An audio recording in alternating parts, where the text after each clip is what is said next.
శ్రీమాత్రే నమః. శ్రీ గురుభ్యో నమః. మే 15 నుండి 31 వరకు ద్వాదశ రాశుల వారికి కూడా గోచార రీత్యా విద్యార్థులకు, గృహిణులకు, వ్యాపారస్తులకు, రైతులకు, రాజకీయ నాయకులకు, వృద్ధాప్యంలో ఉన్న వారికి విడివిడిగా ఎలా ఉండబోతుంది, ఏ గ్రహ సంచారం వల్ల వీరికి ఇబ్బంది కలుగుతుంది అనేటువంటి విషయాల్ని ఇప్పుడు మనం తెలుసుకుందాం. ధనుసు రాశి వారికి సంబంధించి మే 15 నుండి 31 వరకు ఎలా ఉండబోతుంది అనే విషయాన్ని ఇప్పుడు మనం తెలుసుకుందాం.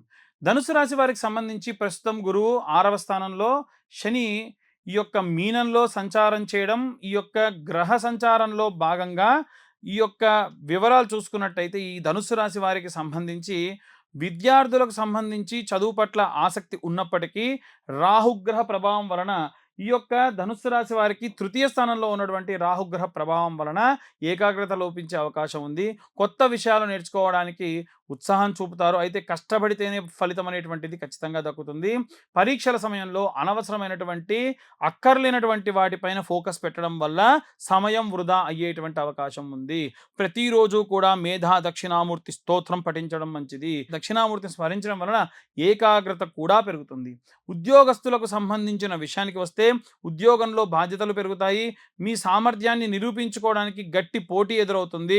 సహోద్యోగుల విషయంలో కొంత సమన్వయం పాటించడం మంచిది. బదిలీలు కోరుకునేటువంటి వారికి అనుకూలంగా సూచనలు ఉన్నాయి. మీ పనిని వేరొకరు క్రెడిట్ తీసుకోవడానికి ప్రయత్నించవచ్చు. కాబట్టి మీ పనులను పక్కాగా డాక్యుమెంట్ చేసుకొని ఉంచడం మంచిది. మీ మెయిల్స్, మీకు సంబంధించినటువంటి ఇంటిగ్రిటీ ఉన్నటువంటివన్నీ కూడా చేసుకొని అన్ని రూపుదిద్దుకొని మీరు పెట్టుకుంటే మంచిది.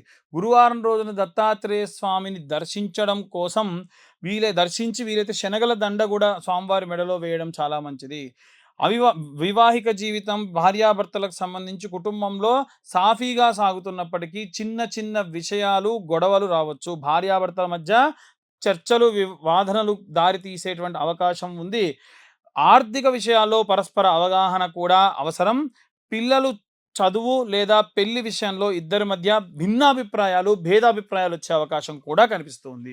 ప్రతి శుక్రవారం కూడా ఇంట్లో మహాలక్ష్మి అష్టకం పఠించడం అన్యోన్య దాంపత్యానికి అమ్మవారు సూచిస్తుంది. వివాహం కోసం ఎదురు చూసేవారు వివాహ ప్రయత్నాల్లో చురుకుదనం పెరుగుతుంది. మంచి సంబంధాలు వస్తాయి. అలాగే వచ్చిన సంబంధాలు ఏదో ఒక చిన్న చిన్న ఆటంకాలు ఎదురవుతూనే ఉంటాయి. ఓపికతో ప్రయత్నిస్తే సఫలీకృతం కూడా అవుతాయి. అయితే సంబంధం నిశ్చయమయ్యేటువంటి దశలో మాటల పట్టింపులు లేదా పెద్ద మనిషిగా వ్యవహరిస్తున్నటువంటి వారి వల్ల వచ్చేటువంటి మాట పట్టింపుల వల్ల వచ్చే చిన్న చిన్న ఇబ్బందులు వచ్చే అవకాశం ఉంది. మధ్యవర్తుల ద్వారా జాగ్రత్తగా డీల్ చేయండి. గురువారం రోజున గురు రాఘవేంద్ర స్వామి ఆరాధన లేదా గురుచరిత్ర పారాయణం చేయడం చాలా మంచిది. రైతులకు సంబంధించి వ్యవసాయ రంగంలో శ్రమ అధికంగా ఉంటుంది. పెట్టుబడుల విషయంలో ఇతరుల సలహాల కంటే సొంత ఆలోచనలే మీకు మంచి మేలు చేస్తాయి. వాతావరణాన్ని బట్టి మీరు పంట ఎలా పండించాలని మీకు బాగా తెలుసు. వాటి యొక్క వాతావరణ మార్పుల వల్ల స్వల్ప నష్టాలు ఉండే అవకాశం ఉన్నాయి. కాబట్టి అప్రమత్తంగా ఉండండి. సాగునీరు లేదా ఎరువుల కొరత వల్ల పంట దిగుబడిపై ఆందోళన కలిగేటువంటి అవకాశం ఉంది. చాలా జాగ్రత్త వహించండి. భూమి పూజ చేసి ఆంజనేయ స్వామిని ఆరాధించడం వల్ల మేలు జరుగుతుంది. గృహిణులకు సంబంధించిన విషయానికి వస్తే కుటుంబ బాధ్యతలు, కుటుంబ సభ్యుల యొక్క ఆరోగ్యంపై ఆందోళన కలుగుతుంది. ఇంటి ఖర్చులు పెరుగుతాయి. ఇంటి ఖర్చులు అధికమయ్యే అవకాశం ఉంది. ఆధ్యాత్మిక కార్యక్రమాల్లో ఆసక్తి చూపుతారు. బంధువుల యొక్క రాక వల్ల పని ఒత్తిడి పెరుగుతుంది. ఇంట్లో రిపేర్లు లేదా ఏవైనా నూతన వస్తువులు కొనడం లేదా కార్లు, బండ్లు కొనడం వాటి వల్ల బడ్జెట్ తలకిందులు అయ్యే అవకాశం ఉంది. లలితా సహస్రనామ పారాయణం చేయడం వల్ల లలితా సహస్రనామ పారాయణం చేస్తే మనస్ఫూర్తిగా అమ్మవారు కూర్చున్నట్టుగా భావించి మీరు పారాయణం చేయాలి. దానివల్ల మనస్సు ప్రశాంతత కలుగుతుంది, కుటుంబ సౌఖ్యం కలుగుతుంది. రాజకీయ నాయకులకు సంబంధించి మీ మాటకు సమాజంలో విలువ పెరుగుతుంది. అలాగే విరోధులపై పైచేయి కూడా సాధిస్తారు. అయితే సొంత పార్టీలోనే కొందరు మీకు వ్యతిరేకంగా ప్రచారం చేసే అవకాశం ఉంది. ప్రయాణాల్లో జాగ్రత్త ఖచ్చితంగా అవసరం. బహిరంగ సభలలో, ఇంటర్వ్యూలలో మీరు చేసేటువంటి వ్యాఖ్యలు వివాదాస్పదమయ్యే ప్రమాదం ఉంది. అనుచిత వ్యాఖ్యలు చేసేటప్పుడు చాలా జాగ్రత్తగా ఉండండి. అసలు అనుచిత వ్యాఖ్యలు ఎక్కడ చేయకండి. ఆచితూచి మాట్లాడండి. సూర్యాష్టకం పఠించడం లేదా శివారాధన చేయడం వల్ల రాజకీయంగా ఎదుగుదల అనేటువంటిది ఉంటుంది. సినిమా, మాస్ మీడియా రంగాలు నూతన అవకాశాలు తలుపు తడతాయి. మీ ప్రతిభకు తగినటువంటి గుర్తింపు లభిస్తుంది. అయితే ఆర్థిక లావాదేవీల విషయంలో ఒప్పందాలు చేసుకునేటప్పుడు చాలా జాగ్రత్త వహించండి. అనవసరమైనటువంటి అగ్రిమెంట్స్ ఇవ్వకండి. దానివల్ల విమర్శలను పాజిటివ్‌గా తీసుకోలేకపోతారు. షూటింగ్స్ లేదా ప్రాజెక్ట్స్ డెడ్‌లైన్స్ వర్కింగ్ చేసేటప్పుడు ఈ మాస్ మీడియాలో గానీ, ఇన్‌స్టాలో గానీ ఇన్‌ఫ్లుయెన్సర్‌ల వల్ల నిద్రలేమితనము, ఒత్తిడికి లోనయ్యే అవకాశం ఉంది. దుర్గాదేవిని ఆరాధించడం లేదా కనకదార స్తోత్రం పఠించడం వల్ల ఆర్థిక లాభాలు కూడా కలుగుతాయి. వృద్ధులకు సంబంధించి ఆరోగ్యం నిలకడగా ఉంటుంది. మనవళ్ళు, మనవరాళ్ళతో సమయం గడపడము సంతోషంగా ఉంటుంది. తీర్థయాత్రలకు ప్లాన్ చేస్తూ ఉంటారు. ఆధ్యాత్మిక గ్రంథాలను పఠనం చేయడం వల్ల మేలు జరుగుతుంది. అలాగే పాత మిత్రుల్ని కలవడం, గత స్మృతులను గుర్తు చేసుకోవడం, మంచి సంతోషమైనటువంటి వాతావరణాన్ని గడుపుతారు.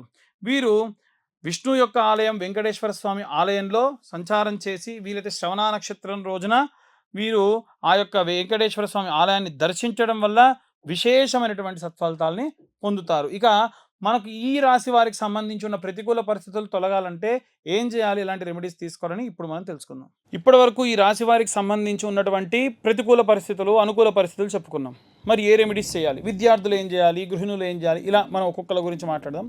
విద్యార్థులు ముఖ్యంగా చేయాల్సిన పని ఏంటంటే రోజు బ్రహ్మీ ముహూర్తంలో లేండి.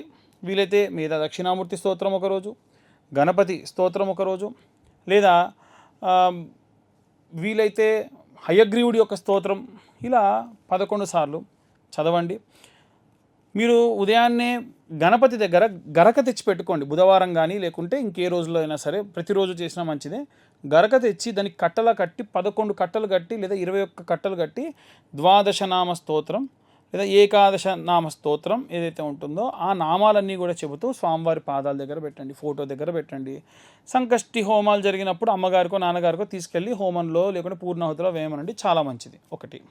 రెండోది, ఉద్యోగస్తులు ఎవరైతే ఉన్నారో ఉద్యోగస్తులు వీలైతే శనగల దండని దత్తాత్రేయ స్వామి దేవాలయంలో కానీ దక్షిణామూర్తి దేవాలయాల్లో ఆయన మెడలో వేయించండి. అది కూడా గురువారం నాడు మంచి గురుబలం పెరుగుతుంది. ఉద్యోగస్తులకు కావాల్సింది అదే. వివాహం కోసం ఎదురు చూస్తున్న వాళ్ళు కూడా ఇదే చేయాలి. వీలైతే మీ అమ్మా నాన్నతో చేయించండి. వివాహం కోసం ఎదురు చూస్తున్న వాళ్ళు గురువారం రోజు ఉదయం 7:20 నానబెట్టిన శనగలతో కూర్చున్నటువంటి శనగల దండని. అలాగే గురుగ్రహానికి సంబంధించి జపం కూడా చేయించుకోండి. ఈ యొక్క ఉద్యోగస్తులు అలాగే వివాహం కోసం చూస్తున్న వాళ్ళు, డైవర్స్ అయ్యి మళ్ళీ కలవాలనుకునే వాళ్ళు కూడా ఈ యొక్క రెమెడీ పాటించవచ్చు. అలాగే ఎవరైతే గృహిణులు ఉంటారో వారు నిత్యము కూడా శ్రీమాత్రే నమః అన్న పారాయణం చేయడము, గడపకు పసుపు పెట్టడం, రోజు స్నానం చేయకుండా ముందు స్లేపం చేయకండి. మీరు స్నానం చేసిన తర్వాతకే ఊడవడం కూడా చేయాలి. స్నానం చేయకుండా చీపురు పడితే కూడా జ్యేష్ఠాదేవికి నచ్చదు. ఏదో రకమైన నష్టము, లాస్ అనేది జరుగుతుంది. సింపుల్ పని కదా. లేవగానే కాలకృత్యాలు తీర్చుకొని స్నానం చేసిన తర్వాతకే ఇల్లు ఊడవండి, లేకుంటే అస్సలు మంచిది కాదు. మళ్ళీ చాలాసార్లు చెప్పాను, ఇప్పుడు చెప్తున్నాం.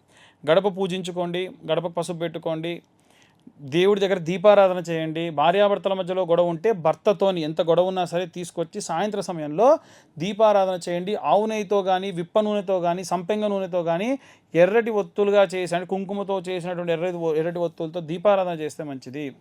అలాగే వ్యాపారస్తులు బుధవారం రోజు ఆవుకు గడ్డి, పచ్చి గడ్డి కనుక నైవేద్యంగా సమర్పించడం, అరటిపళ్ళు పెట్టడం, దాని ఆరోగ్యానికి సంబంధించిన వ్యాక్సిన్ వేయించడం కూడా చేస్తే ఉన్నత వ్యాపారాభివృద్ధి కలుగుతుంది. ఇవే కాకుండా ఇక ఎవరైనా సరే వివాహం కోసం చూస్తున్నటువంటి వాళ్ళు ఉంటే గనక కన్యాపాష్పతం, వరపాష్పతం లాంటి హోమాలు చేయడం జరుగుతుంది. కింద నా నెంబర్ ఉంటుంది, కావాలంటే నెంబర్ కాంటాక్ట్ చేయొచ్చు. ప్రతి నెల 2వ అలాగే ఆఖరి మంగళవారంలో ఈ యొక్క కన్యావర పాష్పత హోమాలు చేస్తున్నాం.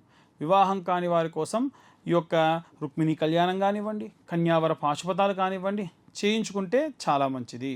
అవన్నీ కూడా మా ఆధ్వర్యంలో జరుగుతూ ఉంటాయి. ఇవే కాకుండా అవుట్ ఆఫ్ కంట్రీ వెళ్ళాలనుకునే వాళ్ళు కానీ, పొలిటీషియన్స్ కానీ ఆదిత్య హృదయం లేదా అరుణ పారాయణం చేయించడం చాలా మంచిది. రాజశ్యామల అమ్మవారికి సంబంధించినటువంటి యాగం చేయడం కూడా మంచిది. ఈ రాజశ్యామల అమ్మవారి యొక్క హోమానికి సంబంధించి పీతవర్ణం, గ్రీన్ కలర్ పంచ కట్టుకొని ఈ హోమాన్ని చేయించాలి. ఇవి కూడా ప్రతి నెల అంటే ఒక్క రాజకీయ నాయకులకే కాకుండా ఫారిన్ కంట్రీకి వెళ్ళాలనుకున్న వాళ్ళకి, అధికరణ సిద్ధి రావాలనుకున్న వాళ్ళకి, ప్రమోషన్స్ రావాలనుకున్న వాళ్ళు కూడా ఈ హోమాలలో పాల్గొనవచ్చు. ఇవి కూడా ప్రతి నెల కూడా ఇవి కండక్ట్ చేసేటువంటి ఆలోచనలో ఉన్నాము. ఇలా మనకు ఉన్నటువంటి ఎన్నో రకాలైనటువంటి దోషభూయిష్టమైన పనులన్నీ కూడా మనం ఈ రెమెడీస్ ద్వారా తొలగించుకోవచ్చు. రైతులకు సంబంధించి, పొలాలకు సంబంధించి ఇబ్బంది పడుతున్న వాళ్ళు చాలామంది ఉన్నారు. సుబ్రహ్మణ్యేశ్వర స్వామికి కానీ, ఆంజనేయ స్వామికి కానీ అభిషేకం చేయించండి. ఆంజనేయ స్వామికి అభిషేకం చేసిన జలాన్ని కొంత తీసుకొని బాటిల్లో పెట్టుకోండి. సుబ్రహ్మణ్యేశ్వర స్వామి అంటే జంటనాగులు, రావి చెట్టు, వేప చెట్టు కింద జంటనాగులు ప్రతిష్ఠించుంటారు కదా, అక్కడ మీరు అభిషేకం చేసి ఆ పాలు నీళ్లు పడ్డ మట్టి ఉంటుంది కదా, ఆ మట్టి తీసుకొని ఆంజనేయ స్వామికి అభిషేకం చేసిన నీళ్లు ఈ మట్టి మీ పొలంలో చల్లుకోండి. నైరుతి మూలలో నిమ్మకాయ కోసి పెట్టండి, గుమ్మడికాయ కొట్టి పెట్టండి. బలి, కుంకుమ, పసుపులు వేయకూడదు, కేవలం కోసి అలా పెట్టాలంతే. దానివల్ల పంటకు ఏవైనా సరే చెడు, దృష్టి, దోషం అన్నీ కూడా పోతాయి. ఒకవేళ మీకు చాలా పెద్దగా ఉందనుకోండి, దాన్ని విడివిడిగా భాగాలు, ఎకరం భాగాలుగా చేసుకొని ప్రతి ఎకరానికి కూడా ఈ నిమ్మకాయ, జస్ట్ ఒక నిమ్మకాయ కోసి పెట్టండి. అది మీరు ఏ వారమైనా చేయొచ్చు, సోమవారం నుండి ఆదివారం వరకు ఎప్పుడైనా చేయొచ్చు. ఈ వారం చేయాలి, ఈ వారం చేయకూడదు అని ఏమీ లేదు, అలా చేయండి. దీనివల్ల రైతులందరూ కూడా మంచి అభివృద్ధి చెందుతారు, బాధపడకుండా ఉంటారు. అకాలంగా ఏమన్నా జరిగేటువంటి పనులని మీకు ముందే తెలుస్తూ ఉంటాయి. వృద్ధులు ఎవరైతే ఉంటారో వారందరికీ నేను పదే చెప్పాను, విష్ణు సహస్రనామ పారాయణం కానీ, అలాగే వెంకటేశ్వర స్వామి యొక్క గోవింద నామాలు కానీ చదవడం మంచిది. భార్య భర్త ఇద్దరు కూడా కూర్చొని రోజు సాయంత్రం పూట ఏదో ఒక స్తోత్రం కలిసి చదవడం వల్ల విశేషమైనటువంటి లక్ష్మీ కటాక్షం కలుగుతుంది. డబ్బు కోసం ఇబ్బంది పడుతున్న వాళ్ళకు కూడా ఇబ్బందులన్నీ కూడా పోతాయి. ఇక ఇవన్నీ కూడా గోచార రీత్యా చెప్పేటువంటి విషయాలు మాత్రమే. ఇన్ డీటెయిల్గా జాతకం కావాలనుకున్న వాళ్ళు మీ పేరు, మీ date of birth, time, place కింద ఉన్న నెంబర్కి వాట్సాప్ చేస్తే డీటెయిల్డ్గా 60-70 పేజీల్లో జాతకం మీకు చాలా విపులంగా ఇవ్వడం, తర్వాత డీటెయిల్గా దాని గురించి మాట్లాడడం కూడా జరుగుతుంది. సర్వే జనా సుఖినో భవంతు. స్వస్తి.